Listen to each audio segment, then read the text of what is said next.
This week's episode of Dylan Friends is brought to you by our best friends at Budgie Smuggler. With Father's Day around the corner, there is no better time to treat your dad with their new range of 100% merino wool, Australian-made socks. Use the code FATHERSDIL for free shipping at budgiesmuggler.com.au. This week on the show, we have 300-game Port Adelaide champion and broadcasting beast, Kane Cornes. Kane is a polarising figure in the media landscape, and he's often made big calls that have split the footy community. It was a fascinating chat with Kane. He was so open, honest and vulnerable. We explored his AFL career and the obsession with being the best that ultimately took away from the joy of the game, winning premierships under Choco Williams, his transition into the media, dealing with Twitter backlash, relationships with former teammates, and his big plans for where he wants to go next. Love this chat with Kane. He was so generous with his time, and I cannot thank him enough for coming on the show. Hope you enjoyed as much as I did. And don't forget, if you like the show, make sure you're subscribing, following, liking, reviewing, sending to your friends. It all helps so much to help grow Dylan Friends. Let's go. My name is Deborah, Dylan's mum. Welcome to the Dylan Friends podcast. In many ways, I've been waiting my whole life for this moment. Tease. Strength. I'm like, I run. She's like, everyone runs. I'm like, but does everyone go to the Olympics? They're sitting there meditating, going, oh my God, I think I'm meditating. How good is this? I'm meditating. It's like, We had a Wu-Tang call and was like, yo, Dylan, thanks for getting us in. Just love it. It's knuckle puck time. Yeah. Don't forget to subscribe and leave a review. Kane Cornes, welcome to the Dylan Friends podcast, my friend. This is big for me. I'm very excited to have you on the show. I'm excited to be here. Apologies it's not in person. We had correspondence. We had this big plan of doing it in person when I was over in Victoria. Of course, everything got halted there, but this is the next best. And yeah, as I said, I'm honoured that you asked me to come on. Mate, thanks so much for making time. I know how busy you are. It's actually incredible. You have to be one of the busiest men in footy at the moment. There's not a night on television, on radio, reading the Western Australian column that I'm not seeing Kane Cornes in the news. What's life like for you, mate? You are extremely, extremely busy. Yeah, it is busy. Look, I love it. I'm a bit of a workaholic and do thrive off working, and I guess, as you know, it's about creating content, basically. As silly as that sounds, you're always thinking, what am I going to say next? Or you're lying awake, what's the angle going to be tomorrow? What's going to get a reaction here? What am I passionate about? So whilst you see and hear a lot in the media, I think behind the scenes, it's just as full on in your mind, more so than anything, about trying to come up with an idea and try and discuss and get the fans engaged and willing to join in conversation with you. Love it or hate it, and they will get that as long as there is a reaction and you're saying what you believe. So, look, I love it, mate. I feel fortunate to be still in the industry. I do owe a lot to the SEN business and probably Craig Hutchinson, who identified something in me a long time ago. I'm sure we'll get to where it all started and how I got into it, but love what I do. Yeah, you do, mate. And you do it better than anyone, to be honest. The way you go about it, and you do make these headlines, which, as you said, we'll touch into the intricacies of that later. But something you just mentioned there that really stands out with me when you talk about content creation, and I suppose transitioning out of the game now, we had a polarising, definitely different careers per se. Yours was 300 games, mine was sort of 1 quarter of that. But I think now, do you see that media landscape turning into your game day? Like you said, you do all this prep. All this work goes in behind the scenes, and then the podcast or the radio or the interview is actually where you get to enjoy it. Like, I don't think people understand how much work actually goes into content creation behind the scenes, because this, for me, and I know it might be the same for you, but I think you just rock up, you go on TV, you do your thing. There's so much stuff that actually goes behind there that isn't as fun and isn't as enjoyable. And that's why I love the different, and I love what you do, because there's different avenues to doing everything. I mean, and you've tapped into a new world and you've done it better than anyone as well. But to get to that point, I always said sort of footy is a great metaphor for life, because you have a few highs, very few though, very few highs. You have a lot of lows, you have challenges, you have adversity and injury. So your footy career is always almost mirrors what happens in life. Yeah, there's some good times when you have some ecstasy and you're having a holiday or whatever it is, whatever brings you joy, but there's a lot of stuff that's not a lot of fun. That's the same as a footy career. So for me, I've used a lot of how I prepared for footy, and I took it far to one extreme. I didn't enjoy playing footy enough. I was far too highly strung, and I wasn't a great teammate at times and was, semi-selfish with the way that I prepared. But that's what I thought worked. I've used a bit of that, the good stuff, into the media stuff, and you learn as you get a little bit older. But yeah, the preparation, like just for example, on Friday, you got to talk for 5.5 hours on the radio, and 3 of it is on my own. So that was so daunting when they first said, you're going to be in the chair for 3 hours on your own. You don't have a co-host. Hopefully you get some calls and you get some texts and you can do it that way, and you'll have a couple of interviews. But there's a fair bit of preparation, as you can imagine, that goes into speaking on your own for 3 hours. But then you develop a system, you become very organised, and the more you do it, the more flying hours you get, as you would know, the better you become at it. I love what you just said then about what you've learnt from your career and transitioned into the next phase of your career, because I think that elite sport in general just sets you up for success if you can use it correctly. And there's no, I think you can look back at those players that you've played with now and they'd identify straight away, and whether they're absolute stars of the game or whether they're not getting a game at all, you know whether they're going to be successful when they leave footy or not, because it's those habits that you have while you're playing footy.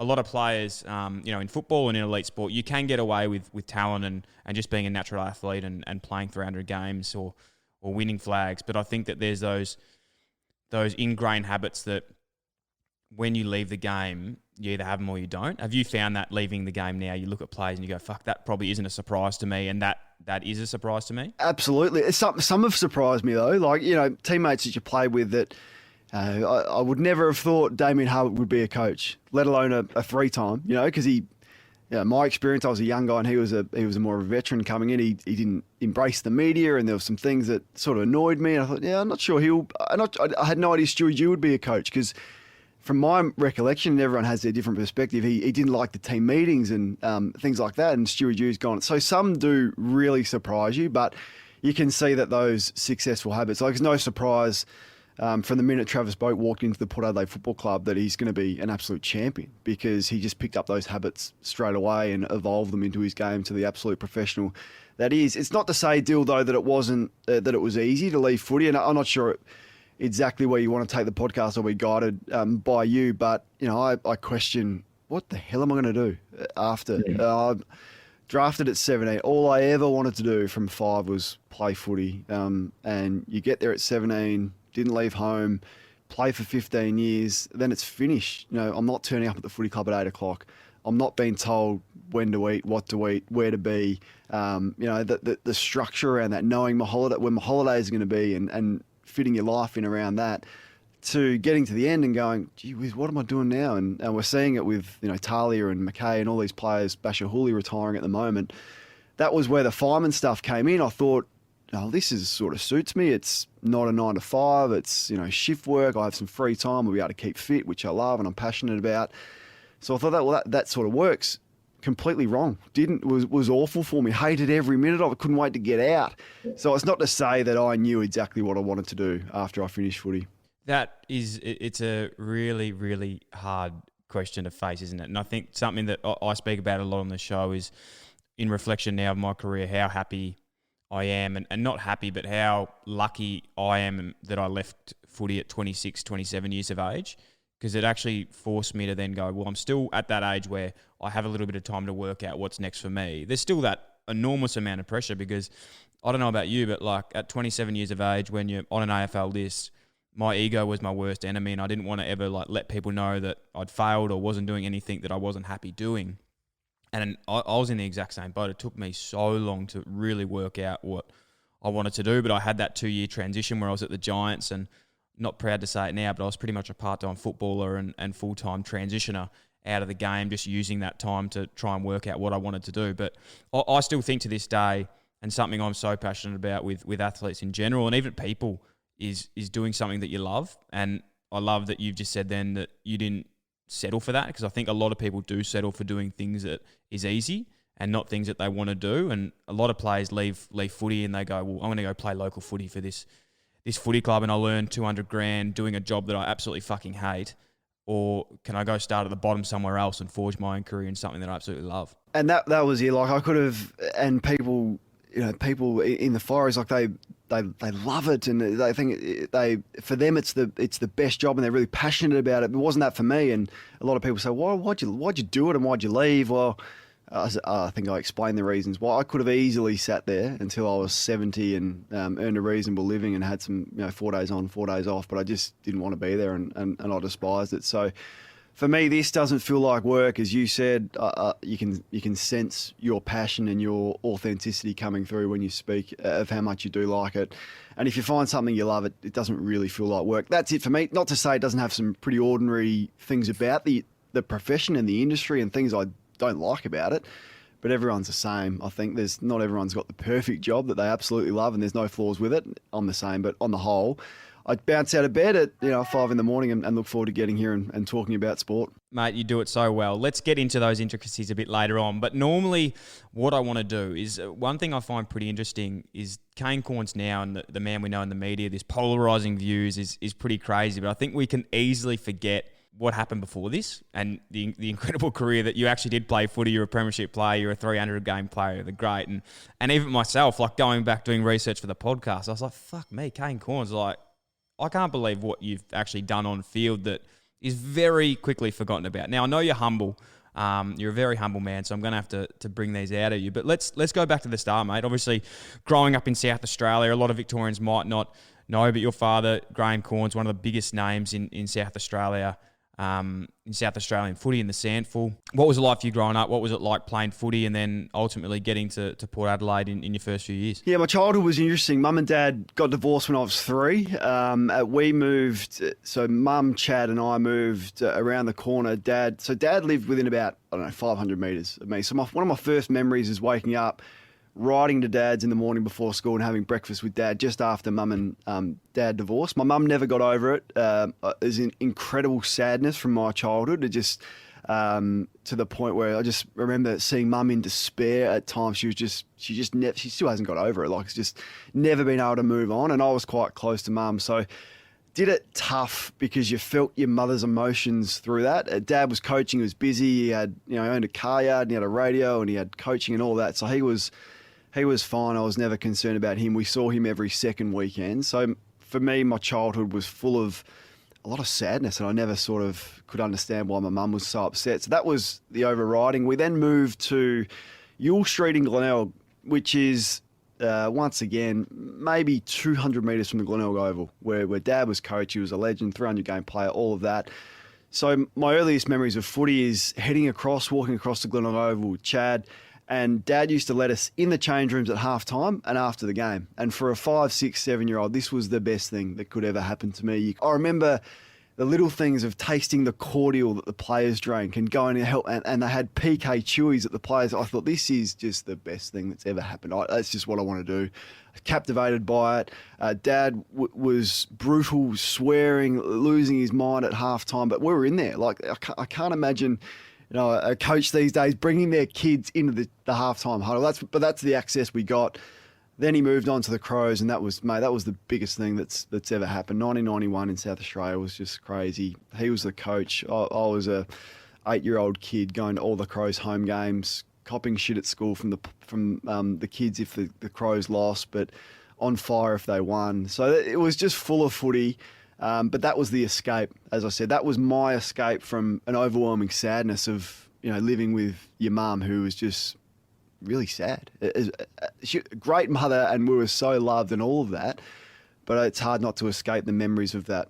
I guess despair is probably the best word to use it. I know we're getting a bit deep here, mate, but just giving you the insight of to what it was like for me, and maybe some of my issues later on in life were sort of harvest from that, that age of probably 3 to 10. No, mate, I'm all for getting deep. It's one thing that I do a little bit too much, and my missus always pulls me up on it, especially after a few beers around the table with friends. But you're so right in terms of growing up and things shaping who you are as a person later on. Like, I am the first person to say this. Like, I see people regularly. I'm so into my mental health. Like, I love being on top of it and understanding why I am like I am. And one thing you do learn, I think, when you're an adult is what you grow up with is who you become, really. It does actually shape everything you know about growing up as an adult. So, no, I really appreciate the openness and honesty on that, because it's not easy to talk about. Yeah, exactly. And then you move on to where did it go to from there? So then it was to,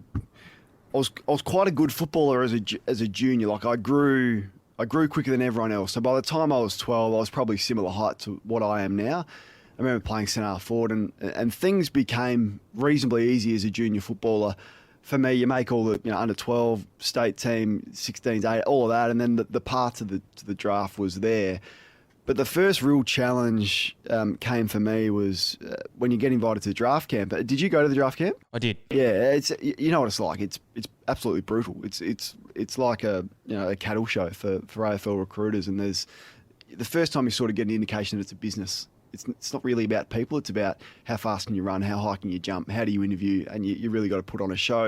We were doing the 20-metre sprint, as you would remember, and a good score is about 3 seconds. Do you remember your time? Yeah, I think mine was about 2. There you go. Yeah, it's too flat for you. I ran it, and mine was 3:17. Wow, that's pretty slow. That is slow. That's a turtle. And so you get 2 cracks. So I've gone from 3:17. I've looked across. Oh no, I'm going to have to get my skates on here. I've done it again. I was like 3:19.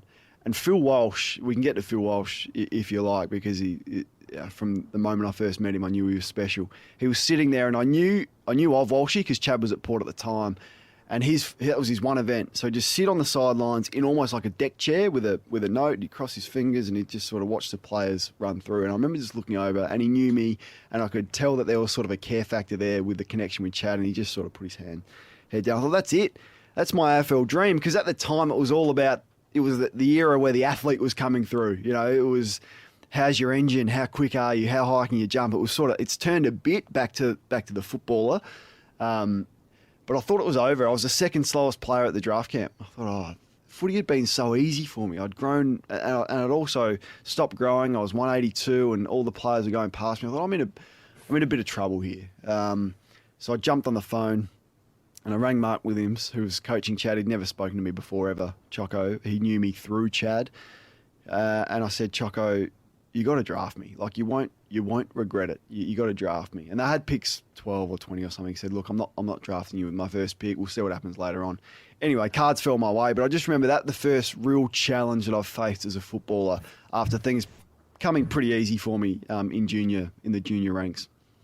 That's not a normal way of thinking, though, mate. I think especially at that young age, even at 27, I was still avoiding going and having reviews with my coaches at that years of age. Like, do you look back now and think, fuck, that was actually pretty crazy? Yeah, I look back and think, I can't believe they put up with me. Like, I really can't. Look, obviously, I had some attributes that they admired. Like, I was so driven. I would have been. I was a hard trainer, all of that. But there was some things that drove them absolutely mad. Teammates, coaches, but I had no idea. For 8 years of 15 years in the system, I was a pretty ordinary teammate. Not through being a bad person, but from being selfish, from thinking, I've got to get 30. I've got to finish top 5 in the best. I've got to win. I've got to be all this, right? And of course I wanted to win, and I wanted to beat my opponent. I wanted to be a good teammate, but I was blinded by my drive, maybe dating back to that moment in draft camp or that moment as a 3-year-old kid where you want to make something of yourself. It was too much about me, and it wasn't until sort of the last 2-3 years of my career where it sort of finally clicked, and they were some of the most enjoyable. But I look back and I almost put my hand up and apologised to some of my teammates. It wasn't a situation where I was undisciplined and hitting the piss and having high skin folds or things like that frustrate teammates. As you would know, it was more a bit of, it's a brutal word, but it was a bit of selfishness that I regret.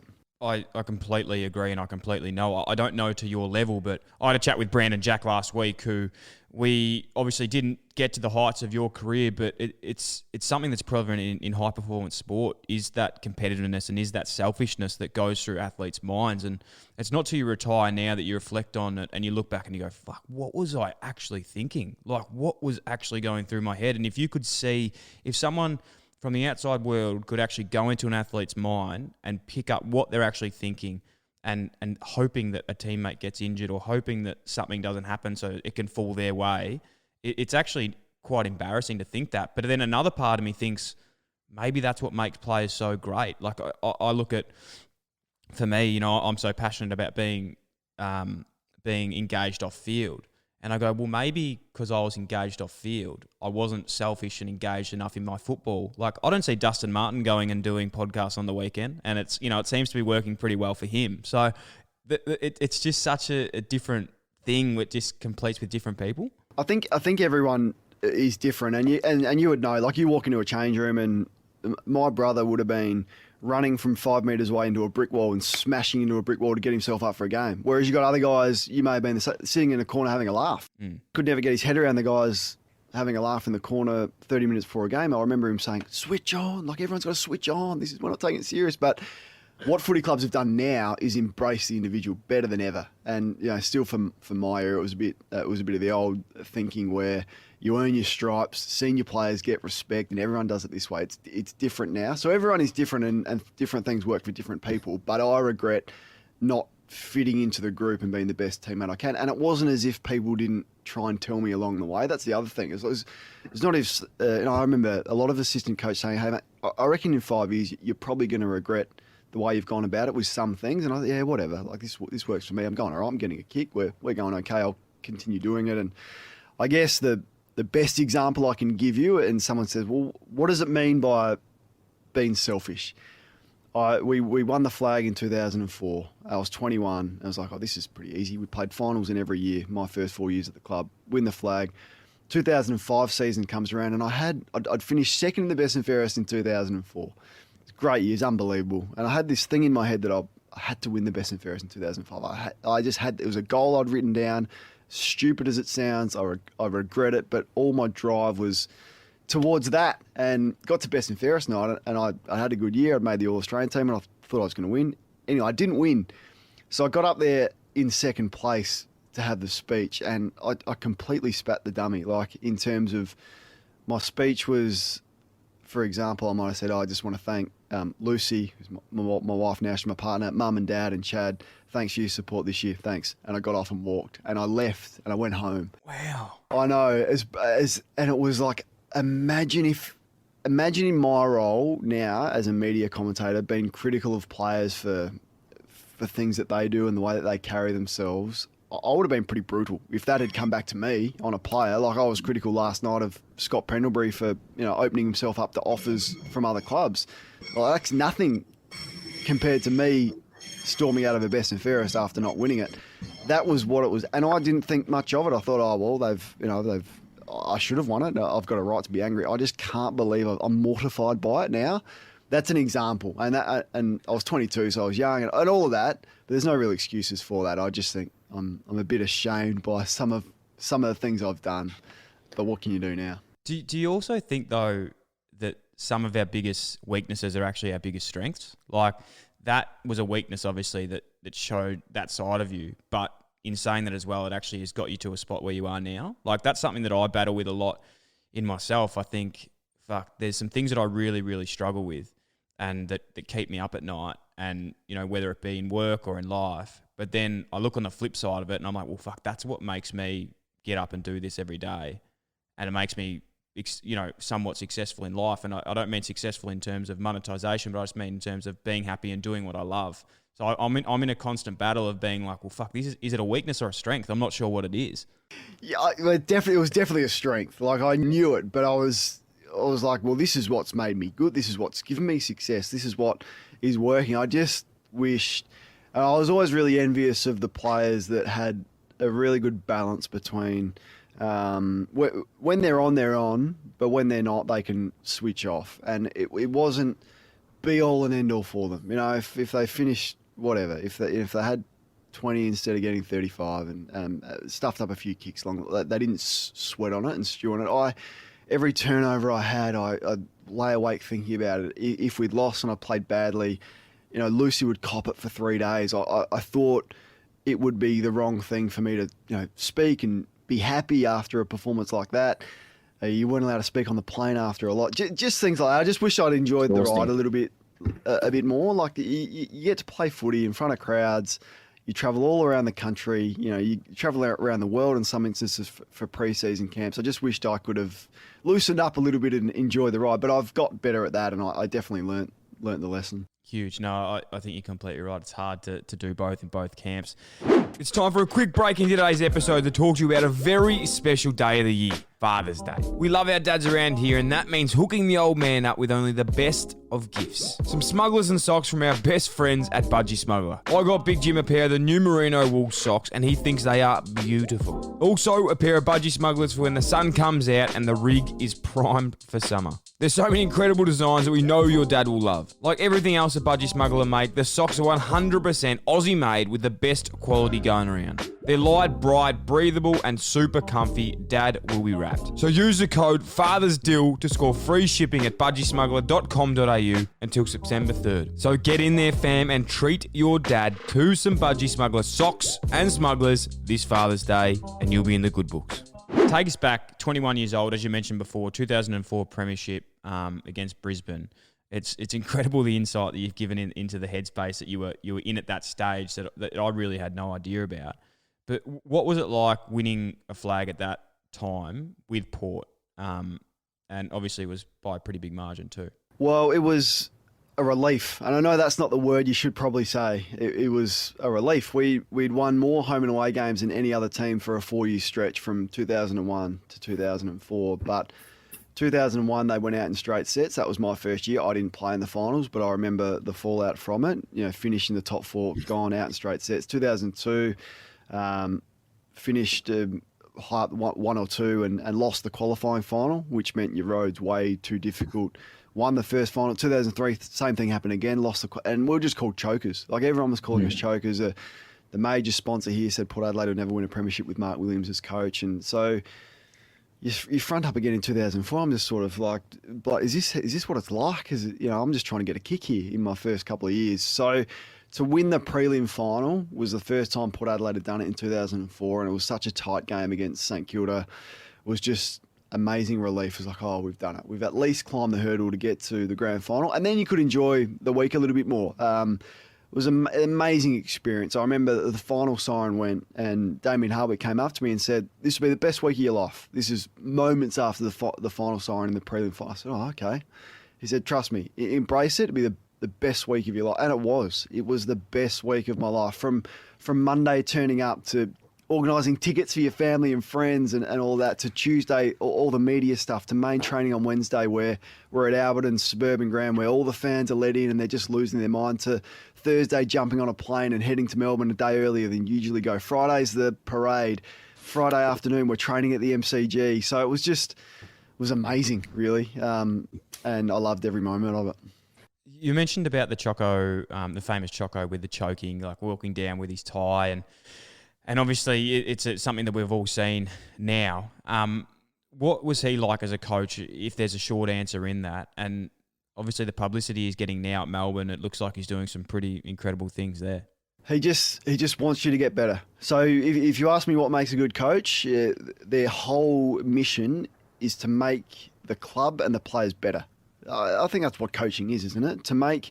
Your job is to make others better. And that's what makes him a success. All he cares about is making his players better and the club better and the people better. Yeah, he's got some flaws, and like we've discussed about some things that you'd do differently. I'm sure he's got things that he'd do differently, but at the heart of it, he's a great person who is all about making people better. And we caught up with him. We try and catch up once a year as a group. It's been a bit more difficult the last couple of years, as you can imagine, but there was a small group that caught up for coffee when I was in Melbourne last, and the same thing comes through. He's just about caring. You see it on the interchange bench. What 60-year-old in the game is on the interchange bench screaming instructions to his players to make them better? He's in the warm-up. He's doing kicking with his... So, I don't know, I could go on about him for ages, indebted to him for the role that he's played. A couple of times, I told you I rang him before he even knew me, before the draft camp. He took the call. When I was on the list, you said you avoided coaching feedback. I used to take it to the next level, unannounced occasionally. I'd turn up on his doorstep on a Monday night and knock on his door, and I'd want him to pull the laptop out and go through the vision. This is ridiculous stuff that I did, but for Pauline, his wife, to the 5 kids who, they didn't turn me away. It was like, oh, okay, Kane's here. Let him in. You had dinner? You want a drink? All right, let's go through it. Brutally honest, but for him to welcome me into the home, and that's a Williams trait. So Jenny lives still in Adelaide here. She's married to a doctor called Dr. Mark, and been a great supporter. You know, when you got kids, you're concerned about. They got no issues with you bringing your kids over at 8:00 at night, and he'll see them at their house. So it's a Williams trait: generosity, family, and care are three words that are pretty good to describe the Williams family as a whole. Unbelievable. That's some incredible words. We see a lot of people now saying that because of the work he's done with Melbourne, they'd love to see him get a senior gig. Do you think that that's actually something that's viable, or do you think that with the way that he coaches, it's such a holistic thing, it's throwing up ideas that are out of the blue, that it's really just a role that can be supporting a senior coach? Like I was speaking to one of my mates. No, he wasn't. I missed him, but obviously with Dylan Shield, and obviously dating Georgie, that we've been pretty close. And Adam Tomlinson's now at Melbourne, and he just says some of the shit that they do is unbelievable. I think you're saying the other day they had a crane brought in with tackle bags over the MCG to practice their tackling. Like instead of just getting something else, like an actual tackle frame bag to come in, he hired a crane to come in and drop a bag in. Yeah, the stories you could tell about some of the ideas he had. So he has this thing called kicking school, and he still does it to this day, I know, because I've spoken to him about it, where it's just about the art of kicking. So he rated himself as a kick when he was a player, Choco. He thought he was a very... Yeah. He's not shy. He's not that humble. He rates himself, which is an air of confidence about him, which we love. But he rated himself as a kick, and he couldn't understand why players couldn't kick, so he started kicking school. He used to have an assistant coach Stewie Cochran was his name, played a bit of footy at Port Adelaide and Centrals, driving his car with a sunroof around the oval, and we're trying to lob balls into Stewie Cochran's car, like to practice the art of depth kicking and things. Just shit like this he just did that. Some people were just looking at him going, what is next? And that's, that tackle bag idea, that was, he had that. He was always looking for something else. He had reaction lights where you turn the wrong way, and as you turn, someone feeds you a ball, and as the light goes off, you've got to identify the light and kick it to the target. Just, he's very much ahead of his time. To answer your question, do I think he'll coach again? I don't now. I don't think that's right. I would have thought ideally at Collingwood, and I just chucked up a few ideas, as I said, about content before. You speak a lot of rubbish. Some of it takes off and some of it doesn't. But I thought Choco for 2 years at Collingwood with a Sam Mitchell type was what I said before. Sam Mitchell got the Hawthorn job, would have been ideal for me. I would have thought that would have been a nice way to help the Collingwood developing players, but also mentor another coach coming through. But I think it's probably the ship has sailed. But as you can see, there's still a role for him in the game, which I'm thrilled about. 100%. I think so many coaches, and I use this as an example now, and my biggest sort of pet peeve with what's happened with Carlton is the fact that like David Teague, I don't think has had the support around him that he's deserved and that has been warranted. You know, he's coached 2 years of COVID footy. He's had the same assistant coaches there from when I was there nearly 6 years ago.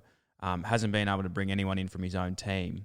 But imagine having a cool head like that to support someone and to bring up these ideas, and then for a senior coach to be able to funnel them. And I think that that's something that the outside world don't actually understand and doesn't get commented enough in the media is coaches are managers of the other coaches.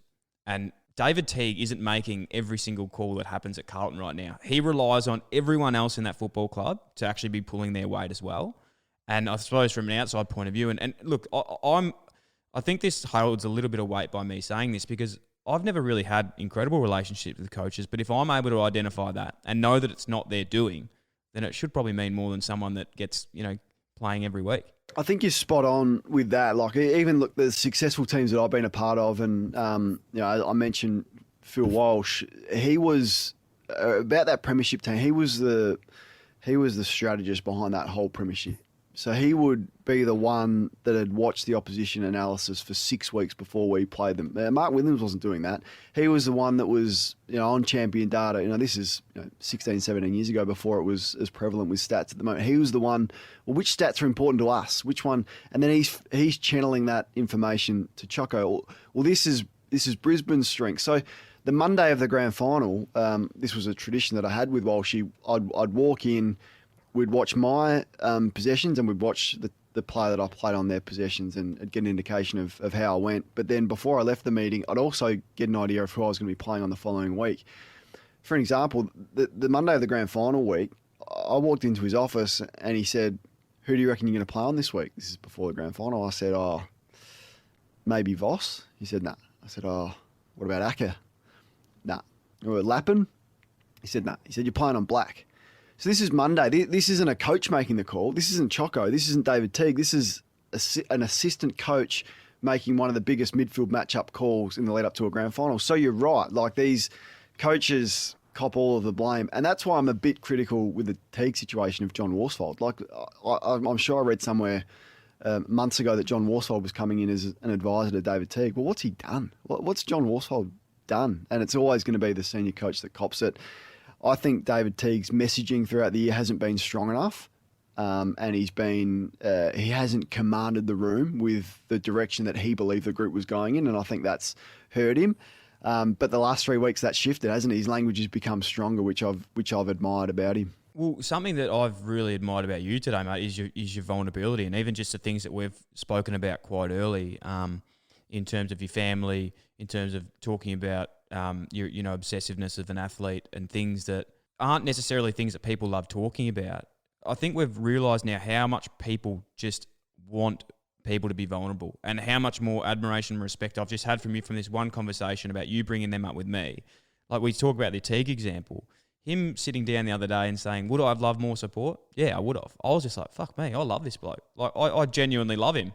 Like, what a legend. I wanted that more, and I think he had I don't know, this is my read on the situation. I think he had a real confidence that he was the right guy moving forward, and I don't think he ever thought, well, they're gonna move off me, and maybe that was due to some strong relationships he had with key players and influential players at the club. So I think he maybe felt a bit more secure, and he didn't need to fight like he has done in the last 3 weeks. But I love the fact that, his comments about this isn't essentially the way to treat people. This isn't high performance. This isn't a high performance club, the way that we're doing this. You can't have people from fitness guys to doctors to physios to recruiting walking around thinking, am I here next year? From the coach, it's not just the coach. This review is all encompassing from players, the uncontracted players. You've been in that. It's brutal for players. What are we? We're late August and people don't know where they're going to be next year. It's not a way to treat people. And I think most people believe what you think about his coaching. And I've been as critical as anyone about Carlton's performance, but that's not the way to treat your senior coach. And he's a player of that club as well. He's represented the club 100 times. It's just not the way you go about dealing with people. Yeah, and that's probably the hard thing for Carlton supporters in general. I think just touching on that quickly is that this isn't a thing that's been happening for the last 2 years. I was there 4 or 5 years ago now, and the last 3 years of my career was exactly the same. I was sitting in exit interviews with weights coaches, both looking at each other going, is there any fucking point in us actually having a chat right now? Because we both don't know if we're even going to be here for the end of the year. So I think when you've got a place that no one knows if they're even going to be there, it's not comfortable. And that's why I've always been a big fan of what Hawthorn was able to do with Clarkson and stick fat by him. And the same thing happened with Richmond with Damien Hardwick and the like. Is Teague the right man for the job? That's not the question at hand. It's just more the fact that is the support there?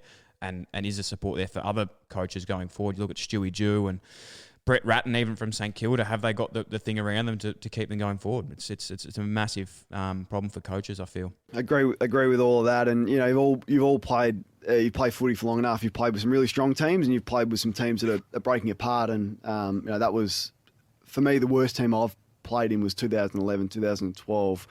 And it wasn't, it was some players' fault behind it. I don't absolve myself of any blame of this either. As I said, I wasn't the greatest teammate, but you've got board making decisions, you've got coaches, all the uncertainty. You've got a group of senior players who feel like they should be playing and they're not. You've got the young guys who are being gifted games because they're the future. And all of a sudden, your group is in different sort of organisations. You've got the group, you can, what are they saying over there in the corner or in the car park? You're not united. And I hate to keep talking about Walshy, but the one thing that he did say that always stuck with me, he was in charge of the leadership program, and at leadership meetings, the last thing he would say is, has everyone said everything that needs to be said before we leave this room? Because good clubs have conversations in here, shit clubs have conversations out there. And I've never forgot that as like, okay, if you're not willing to say it now, don't say it at all. And if you are, you got an issue, bring it up and we'll address it and we'll talk about it. And I'll never forget the moment he said that and the influence he had over me as a person and a footballer. I've got a very linear story that I have told before, but I feel like I have to tell you this because at the end of my sort of tenure at Carlton and this is why I do speak of Brendan Bolton so highly and think that if he did have support network around him, I would love for him to get another job at a coaching position. He had absolutely no right to care about me. I'd crack the shits. I was selfish. I was doing my own thing. I was probably a really bad person to be around in the footy club, and thinking that I was a positive person, I definitely wasn't. And I remember one day he pulled me up and we had a meeting, and this was probably round 20 at the end of the season. Like the writing was on the wall, but he still pulled me to this meeting, took a half an hour out of his time to have a chat. And he said, mate, how do you think the club's going at the moment? You know, you're a likeable guy. You know, that all the boys love you. How do you think it's going? And in my head, I'm like, yeah, mate, it's going good. Whatever, like, let's get this done. And he goes, no, come on. Like, what are the boys saying about everything? And to this stage, I was fed up. I was like, fuck this. You know what? I'm going to let him have it. I said, you know what, mate? Everyone's fucking pissed off. Like, you're playing these young blokes. You're doing this. You're doing that. Like, we're saying all these things, and, you know, you're giving these guys games, and you say this to me, but you say this to them. And he just looked at me and he's like, who's saying those things to you? And I was like, what do you mean? And I was like, I'm not throwing my mates under the bus. And he goes, is Mark Murphy saying those things? And I was like, oh, nah, not really. He goes, is Paddy Cripps saying those things? I was like, oh, nah. You know, Sam Doherty? No. And he goes, you are who you surround yourself with. And if you're negative, you're going to hang around with negative people. He goes, and honestly, still to this day, I'll get goosebumps thinking about it because it changed my life forever. Like, not in terms of football club, but it was like he genuinely just like wheeled me in. I thought I was going to slam dunk him, and he's just come right over the top and punched me straight in the face. And I just realised I've been the most negative piece of energy, that because people feel like they can come and bitch and moan to me, that's what they're going to come and do. Like, I'm not going to go bitch and moan to you if I don't think you're going to accept it. And I just remember going, fuck, like you got me good. That was a good one. And it's brilliant because from that moment for us, like I love that story because it was similar experiences from that 11 and 12 side, the worst teams I've been a part of. But then a new guy comes in, and Ken Hinkley's the coach. And what makes him good? So everyone knows exactly where they stand. So the conversations that you're having and you've expressed to Brendan Bolton don't happen, because every Thursday or Wednesday when he picks the team, he goes and speaks to every player.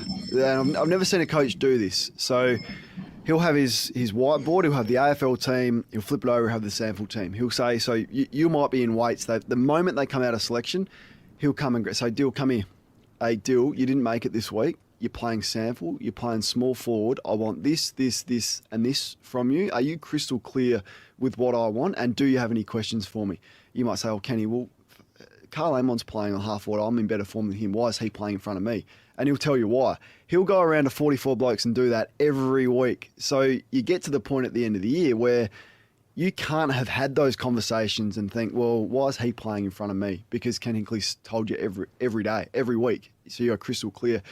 And that was one of the big shifts for the Port Adelaide Football Club, where every single player, you may not have liked not being in the team, but you could never say you didn't understand why you weren't in the team. And that's something that he still does to this day. Yeah, that's huge. And I think that's all you ask for as a player is transparency. But I still believe now, looking back, it's got to be less on the coaches and more on the players to actually seek that. And I don't think I didn't do that well enough as a player, and I don't think a lot do. You know, you want things given to you on a platter, and you realise very quickly in life that when you leave AFL, nothing gets given to you on a platter. So I think players sometimes do need a bit of a reality check, which I'm really transparent about.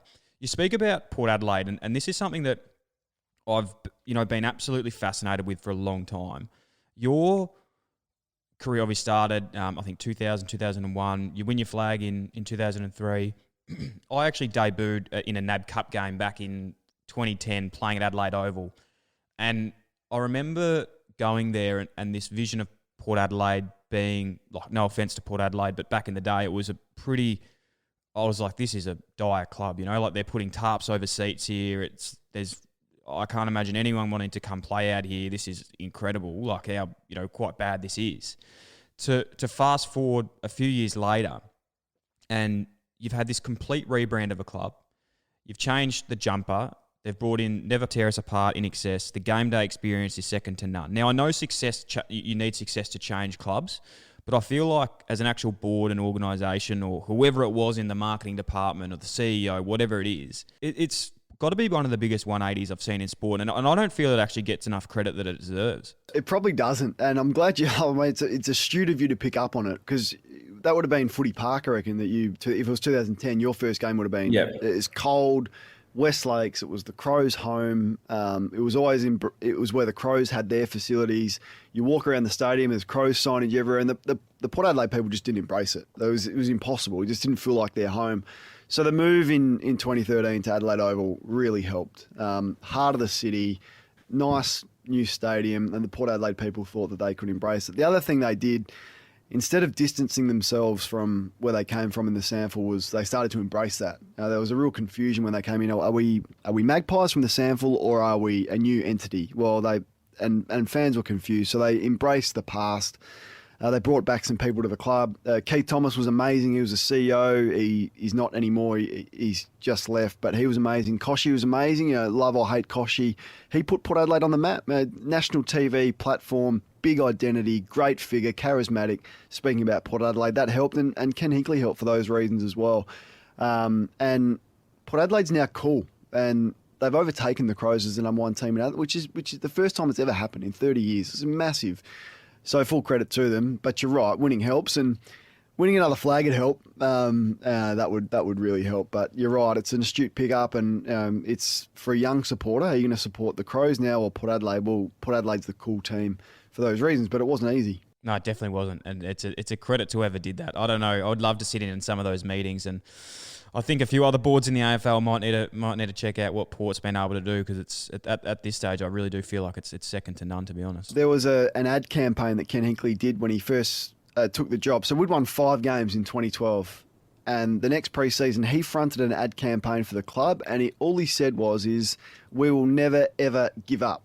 He didn't promise anything in terms of we're going to win it. But what I can promise you, we'll never ever give up. And for the long year, we won a final. We went from 5 wins in 2012, 5 wins. So that's North Melbourne now. So 4.5 they won for the. Can you imagine North Melbourne winning a final next year? I can't, but that's what happened for us. And then the next year, kick away from a grand final. The turnaround was as quick as I've ever seen, because of the reasons you identified. But yeah, it was pretty bold marketing campaign, got the people behind it. They put T-shirts on the seats of the first game at Adelaide Oval. They embraced it. Yeah, phenomenal job. Well, it's nearly like the Richmond Brendan Gale circa as well, what he's been able to do with Richmond. It's pretty cool. It just shows that you need to put yourself out there. And like we've said, a little bit of a common theme today has been that vulnerability and really showing your authentic self, which it looks like Port are doing very well. Mate, let's transition to your next phase of your career. You said earlier that it was a tough time. You weren't sure what you were doing, how it was going to look for you post football. 300 games. I think you're 32 years of age at that stage, which is a pretty tough, mate. Like as I said earlier, I was 27 and I could move back in with mum and dad for a few months before I worked out what I was doing. But for you at that age, it must be pretty scary if you hadn't had many plans for the transition. Yeah, I'd often thought about it. I mean, every player does. What am I going to do next? But I'm not sure everyone fully lands on the answer. There's a couple that go into areas that is a no-brainer for them. It wasn't the case for me. I had 3 kids at private school. I had kids as a youngster. My kids would have been 32, so that's 6 years ago. My eldest would have been 9, so he's pretty old and into schooling. So, yeah, you got some commitments. So what are you going to do? And my best mate's a fiery. He said, look, you'll love it. 4 days on, 4 days. You have so much time off. When you're there, you can go to the gym and keep fit, and you're around these guys. So I just put my name in to get an interview for the Fireys. I think the first thing is just to do a beep test, which was no worries. This was sort of the pre-season of 2015, where I knew it was going to be my last year anyway. Get to the next step. Next step is an aptitude test. So go sit down, fill out a multiple choice. Get to the next step's an interview. So I prepared for the interview like I prepare for everything, and I've blown them away in the interview. I could when you have a really good interview, I could tell that I'd done everything. I was really well prepared. I knew the questions, the way that they were going to go, and I blew them away. And I walked out of this interview and I thought, I'm going to have to if I get the nod here, I'm going to have to make a call halfway through the year of whether I take it up. And the letter comes out. Last step is just one last physical. You got to hold a hose. You got to crawl through a tunnel in a certain time frame. You got to climb the stairs with your air pack on and your face mask on. If you get through that, they call it drill squad. We start drill squad in May or whatever the date was. So what are you going to do? And eventually, after speaking to some people, I was like, oh, this opportunity's too good. The recruitment process doesn't come up very often. I'm going to have to make a call. So I went and sat down with Ken Hinkley. I was on like 297 games. He said, well, it was going to be your last game. It was going to be your last year anyway. You knew that. We knew that coming in. If this is what you want to do, you've got our full support. It was amazing from them to do that. Keith Thomas, the CEO, was the same. Chris Davies, the footy boss, all fully supportive. Ken said, I want to get you to 300 games. I want to get you there. So people think that's a little bit selfish to get there, but no, it was important. It was important to me. It's 300. Sounds a bit better than 298 or 297, doesn't it? Like it was just. Oh, definitely. It was just there, like to be the first 300. There is a few things that keep me up at night, and finishing on 41 and not 50 is one of them, to be honest. Exactly right. So the club was fine with it. We're going to get you there anyway. So I played the last game and went off and had a couple of weeks off, and then started this drill squad, which was so intense. Like 3 months learning how to be a fireman. It was completely different to anything I've done. You've gone from earning $350, I think I was in my last year, to earning 41,000 or something so there's a lot of adjustment. There's just one example of adjusting to life doing it. Got through it, didn't mind it, but from basically the moment I started, when I was fully qualified, I knew it wasn't going to happen. I was dabbling in the media. It was always an interest for me. I was doing a bit of stuff for Croc Media at the time, SEN now they've rebranded to, and I was doing a TV show called Footy SA that Craig Hutchison was hosting. And one day after a show, he pulled me aside and said, what do you want to do? He said, do you want to be a fireman, or do you want to take this seriously? He goes, I think you've got the capabilities. You look good on camera. You're not afraid to have an opinion. We're growing our business into South Australia. I'd love for you to be a part of it. So go away and have a think about it. So I did. He put an offer to me. This is a year into being a fireman, and it was an offer that was too good to refuse, because it was what I wanted to do. So I can't thank Hutchie enough for that, and throughout it as well, the guidance, the opportunities that he's given me with SEN to be on the platforms. So a massive debt of gratitude to him for identifying something, because a sliding doors moment, wasn't it? I could have, as I said, easily stayed there and done that, or gone in a new direction, which was a little bit scary and a little bit uncertain, but I'm glad I took the route I did. How did you develop this on-screen persona? And would you even say it's an on-screen persona, or is it calculated? And I'm not going to sit here and think that it's not. Like, there is a lot of these things that you say. People think that you're just trying to be a dickhead about it, but it's media. It's nearly, sometimes it is an act. It's getting opinions. It's getting the phones ringing. There is a bit of thought that actually goes into it. Well, it's entertainment, isn't it? Like it is entertainment. So if you want to sit there. And many have come before it, and many haven't lasted, that are going to say, oh, that was a beautiful kick. Did you see how he did that? Oh, Port Adelaide, what a great side. How good is Ken Hinkley? Like they're just, I love the way, if you're just going to be positive, you'll last 2 years. And without naming names, you could give a million examples of people that have just blended in and not wanted to be courageous enough to have an opinion that's going to be unpopular. And it's not easy, particularly in the social media age. Like the minute so Tuesday morning, you open Twitter, the things you say on Footy Classified, which is an abrasive show. It's combative. It pushes the boundaries that other shows don't go to. My phone is just, particularly Twitter, is just off the hook with people having a crack. So you've got to cop that. And I'm prepared to cop that. Is it an act? No, it's not an act. I've never said anything I don't believe. You would put 5, 10, 15, 20%, if you get it wrong, 30% too much GST or mayonnaise onto it if you want to really make the point. So it's getting that balance right. How much? So you give an opinion which you believe in. What level do you take it to in terms of how hard are you going to go, or which areas are you going to go to? That is always the balancing act. But you've got to be prepared to say something. Otherwise, it's going to be pretty boring. I do, as you would, being a revolutionary podcaster in this country, I do listen to I consume a lot of American media, and they just don't care. The best ones, the highest paid ones, the ones with the biggest profiles are the ones that have a big opinion, and are it's not as if they don't give thought to it, but then they back it up and they're willing to debate it. Not always right. You make some calls, and I've done it millions of times. You get them wrong, but you keep fronting up and you have your say. That's just the strategy that I've gone with. Yes, it's been calculated to go that way, but it's my style and it's what I believe in, and it's what I think. It's what I think works and what I think is a bit of a void in the AFL media landscape. I totally agree. I think your role is, and I'm not just saying this because I've got you on the show. It's honestly why I got you on the show. I think it's needed. It's exciting. It gives so much insight into the game. And to be honest, as you said earlier, just having four people agree with each other is the most boring thing in the world.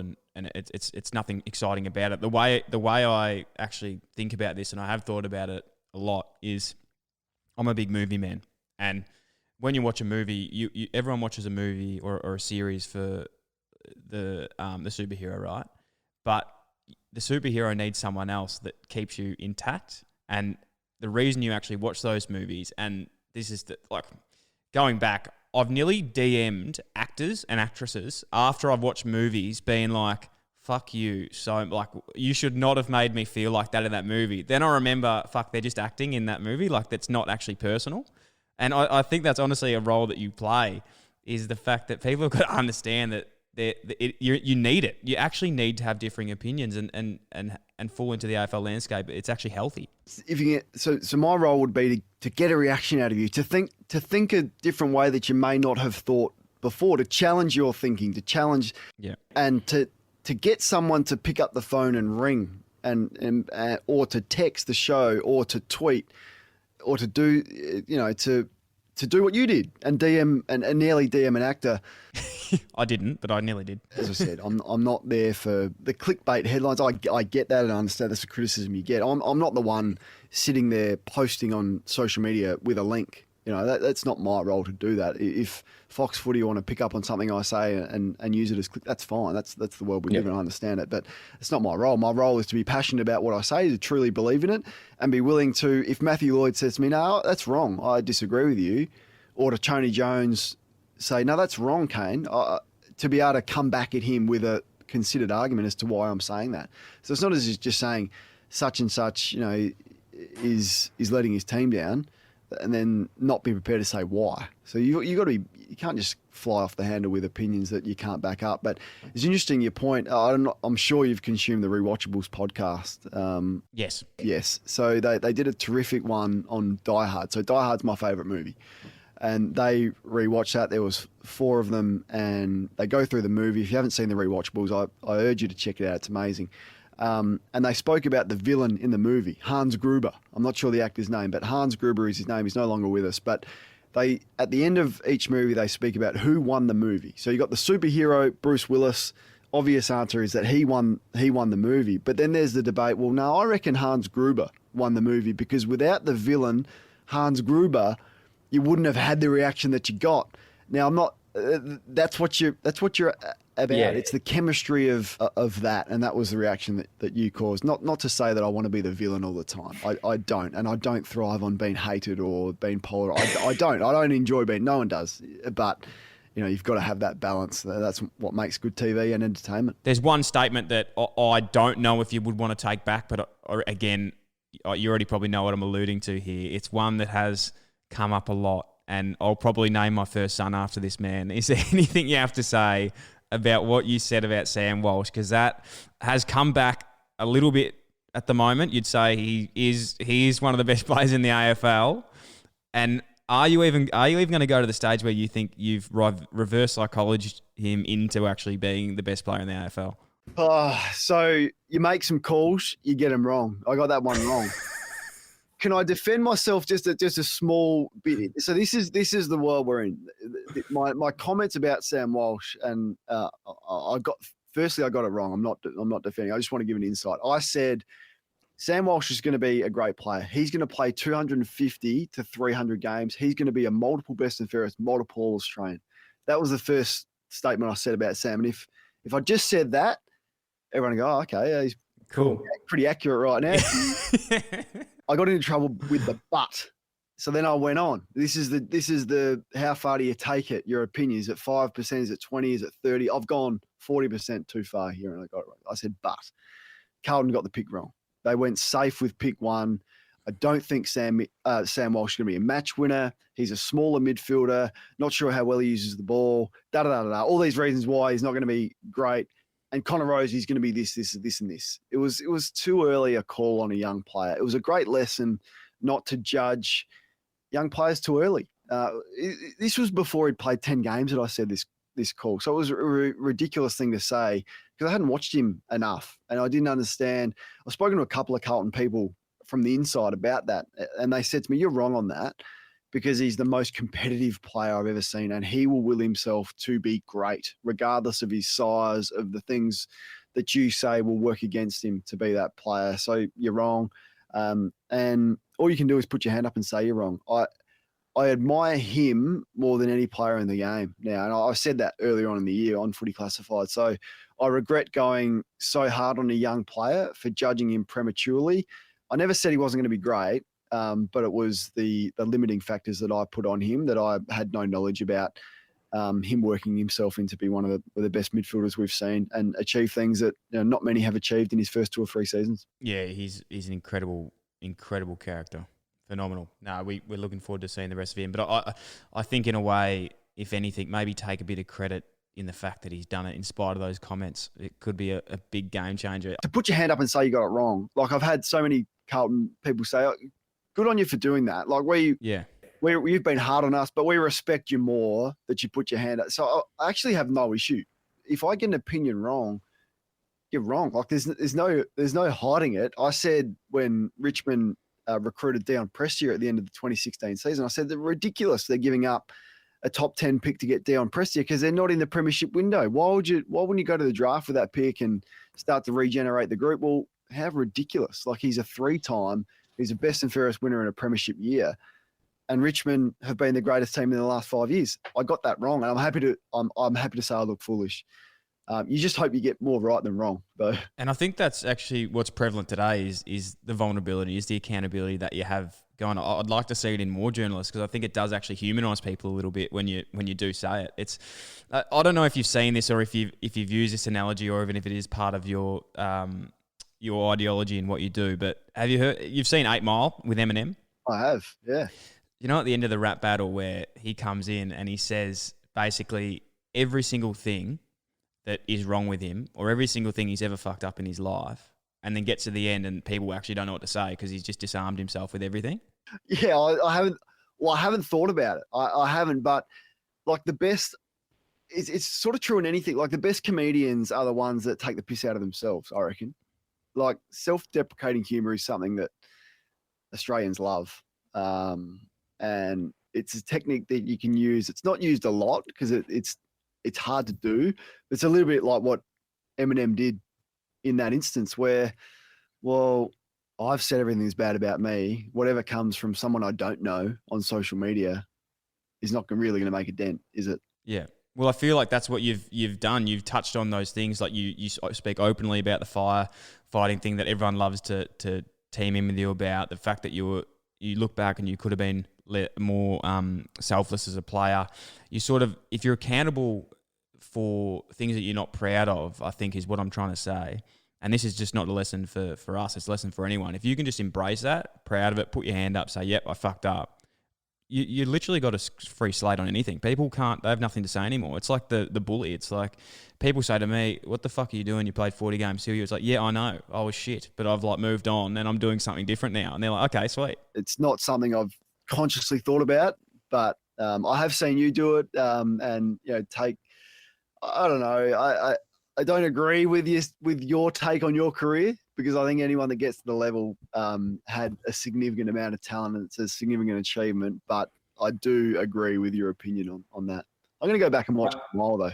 Yeah, get back and watch 8 Mile. There's a lot of life lessons. I think that my biggest weakness / strength in life is taking life lessons out of things that are not meant to be life lessons. I think I read into things way too much than what we should. But again, I'm not sure if it's a weakness or a strength.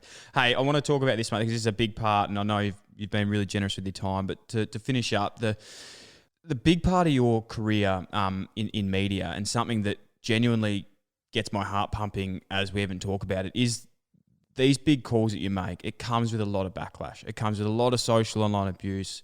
It comes with dealing with some people that aren't happy with what you say.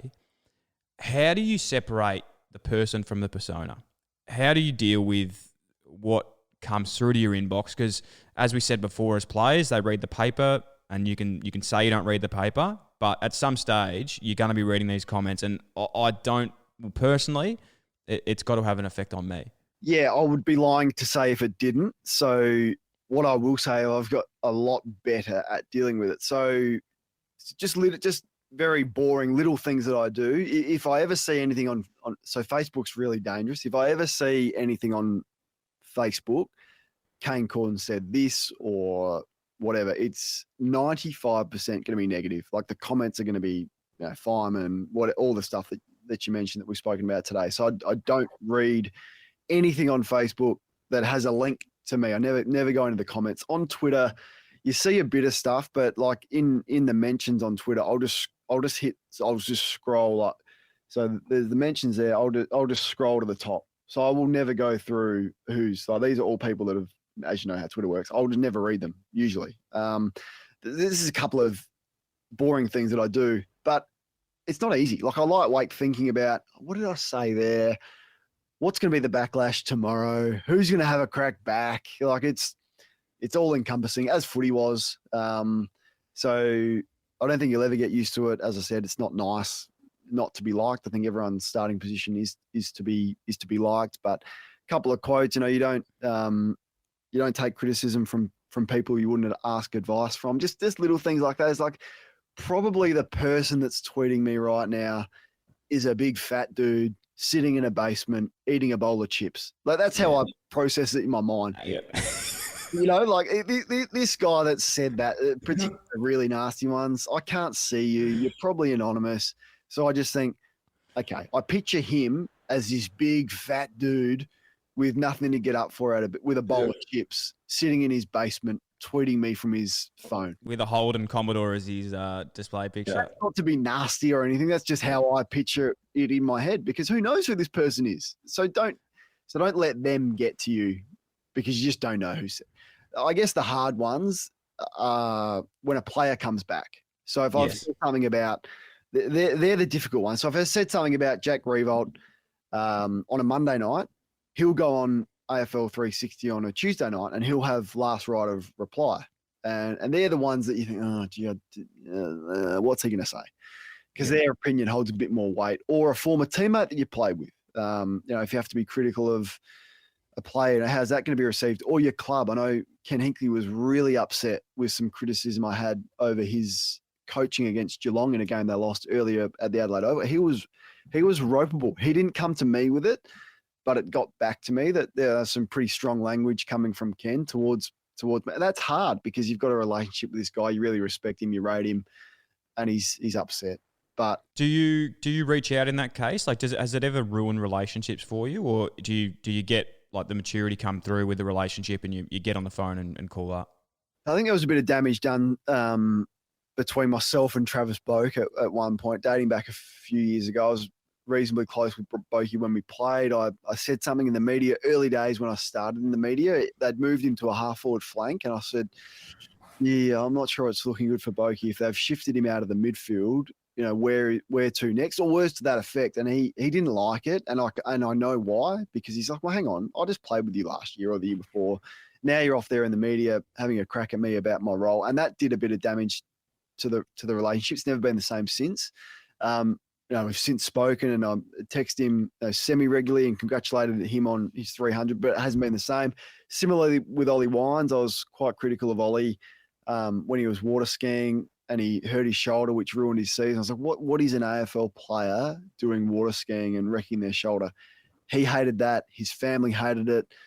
And the relationship's probably not been the same since. So yeah, I mean, it's brutal, isn't it? Like there's some things you say you can't take back.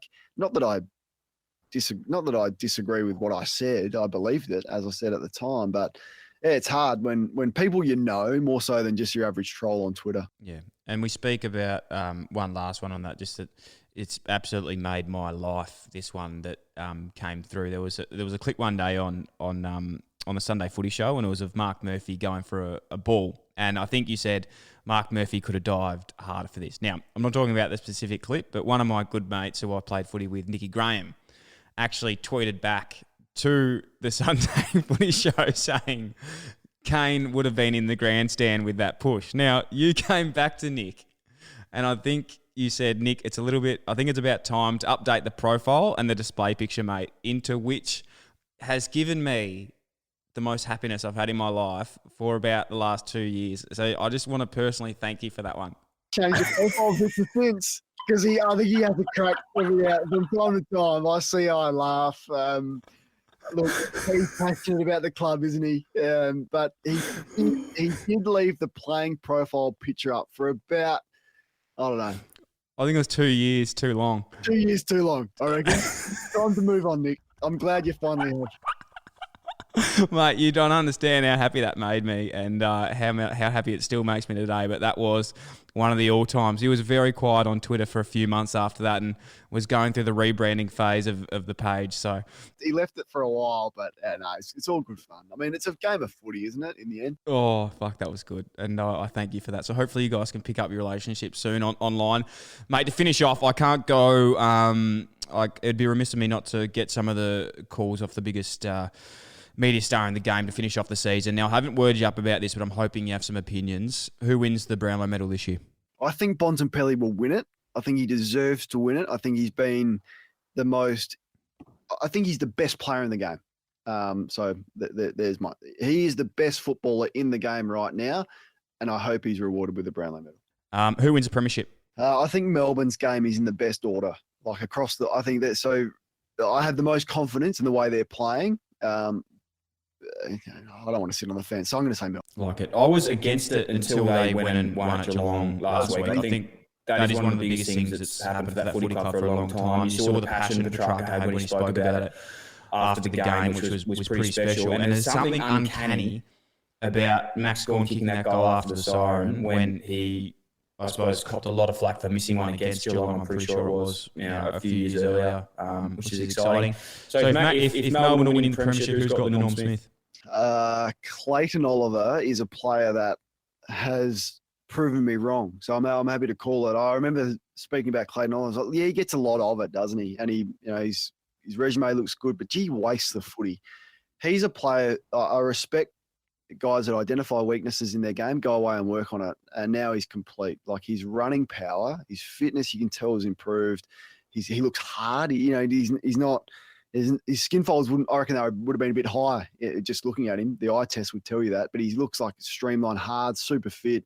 He's tough, and now he goes forward and kicks goals. So on the big stage, finals footy, I reckon is going to suit him. So let's say Clayton Oliver. Love it. Kane, I honestly cannot thank you enough for coming on the show, mate. To finish up, I just always ask my guests, what is next for you, my friend?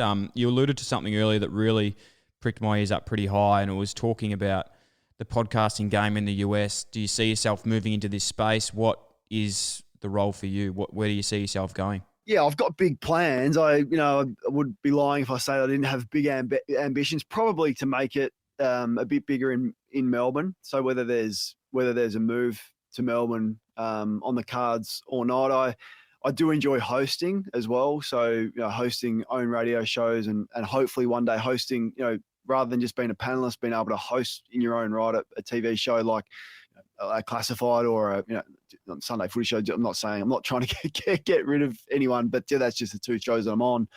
To be able to host in your own right, and then it's less reliant on being the opinion guy, but you can also bring in others and make them look better. So that would be something that I'm really interested in. But yeah, I'm not exactly sure. I'm happy doing what I'm doing at the moment, but looking forward to having some big ambitions to perhaps make it a bit bigger in Melbourne.